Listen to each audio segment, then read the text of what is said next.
Early morning in Honolulu, fresh yellowfin, big-eye tuna, and other fish are up for auction. Hawaii's fishermen target the same stocks as the boats of other nations, and monitoring groups see an upsurge in China's activities in Pacific waters. The U.S. Coast Guard warns of expanded illegal, unreported, and unregulated fishing by the ships from many countries, including China, further threatening depleted marine resources. Pacific fishing fleets are closely watched under U.S. domestic and international law. We have independent observer coverage levels of at least 20% in our tuna fishery, whereas China barely scratches 5%.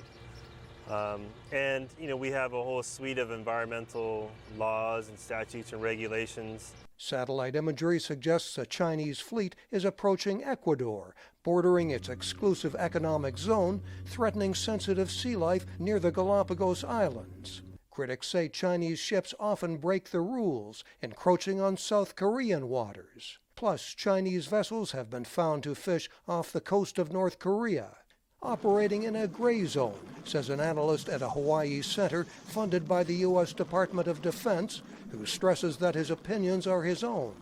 He says China is threatening fish stocks as it pursues strategic goals.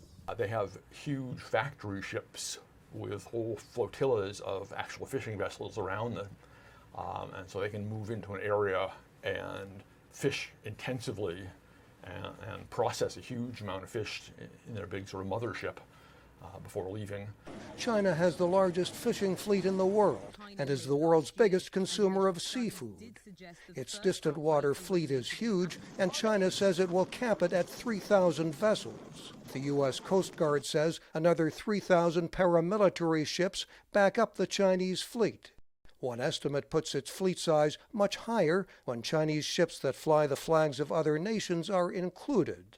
Some expansion is perfectly legal through China's agreements with Pacific Island nations allowing its ships to fish their waters, and build a port in Kiribati, joining other facilities from Ghana to Myanmar, part of China's Belt and Road Initiative. There is some pushback. Samoa's new prime minister has canceled plans for a Chinese-financed port. Concerns are growing in the nearby U.S. territory of American Samoa, its tuna catch slashed by Chinese fishing boats that surround its waters.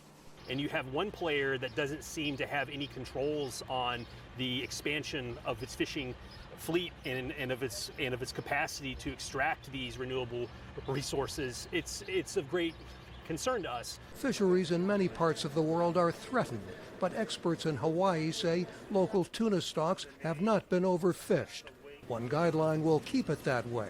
Simply don't take more than the natural environment, the natural system can replenish year after year. And increase the level of monitoring to ensure that the rules on seafood catches are enforced, he says. Mike O'Sullivan, VOA News, Honolulu.